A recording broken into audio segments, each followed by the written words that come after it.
আমি এখন আছি নয়াপল্টন বিএনপি কার্যালয়ের সামনে।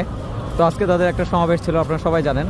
তো এত মানুষজন উপস্থিত হয়েছিল, তার এই যে ফল বুঝতেই পারছেন কি পরিমাণ নোংরা হয়েছে এই জায়গাগুলো, প্রচণ্ড অপরিচ্ছন্ন।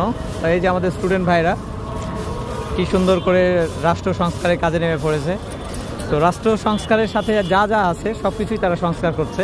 এটা আসলে আমাদের গর্বের বিষয়। আমরা এই বিষয়টা নিয়ে খুবই প্রাউড ফিল করছি এবং আমাদের কি বলবো, এটা অনেক বড় একটা পাওয়া যে তাদের মতো এরকম একটা ব্যাচকে আমরা পেয়েছি 2024 সালে, যেটা আমাদেরকে গর্বিত করছে।